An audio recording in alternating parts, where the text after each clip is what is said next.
When you think of comic books, you may think of a colorful paper book, smaller than a magazine, full of illustrated pictures and a story. You may also think of a nerdy young person hiding under the blankets with a flashlight after his or her parental units said lights out. Today we are not limited to the paper copies of the 1940s. In fact, it's hard to even watch TV anymore without hearing about a new superhero movie, TV show, or video game. New comic book fans are growing at a rapid pace thanks to the branching into new mediums.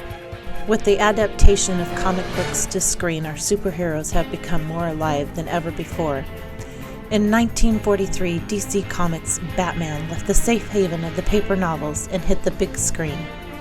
Gotham City's first live Caped Crusader was Lewis Wilson, and Boy Wonder was Douglas Croft.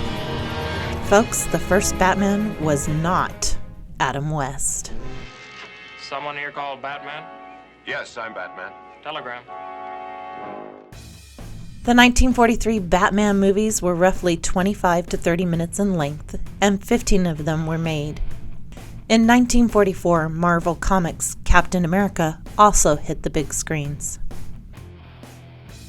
Action Comics brought Man of Steel to join the big screen in 1948.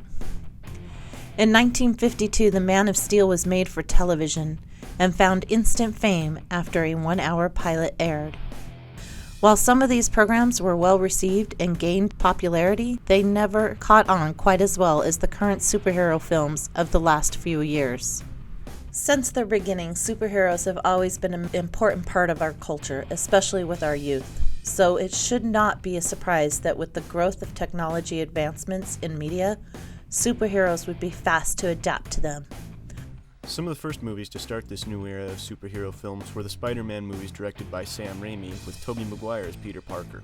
Some of the technology they now had available to them made it much easier to make believable effects at a reasonable budget. Due to this, they also started becoming major cash cow blockbusters. The first Sam Raimi Spider-Man starring Seabiscuit earned more than $400 million in the box office. And then its follower, Spider-Man 2, brought in about $303.25 million. Tobey Maguire's last Spider-Man earned more than $330 million, and then a reboot happened. 2012's Amazing Spider-Man with Andrew Garfield as the lead raked in a bit more than $262 million, and Amazing Spider-Man 2 fell down to earning only about $203 million. Due to a lot of conflicts that arose in the studio of these movies, and the low revenue, they decided to reboot again, causing another Spider-Man franchise to bite the dust, and leaving another actor to be Spider-Man no more.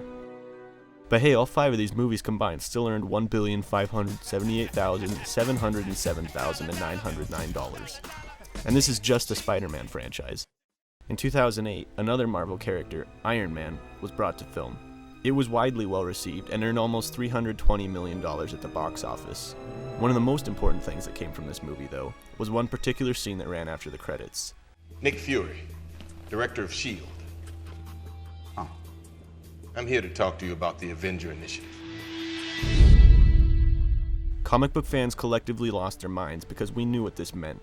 We waited and watched all the standalone films for characters like Thor, Hulk, and Captain America, until finally 2012 came along and we got to see them all come together on screen as the Avengers. At that point, it turned out it really didn't matter if you knew who they were before the movie was out yet or not, because everyone went to see it anyways.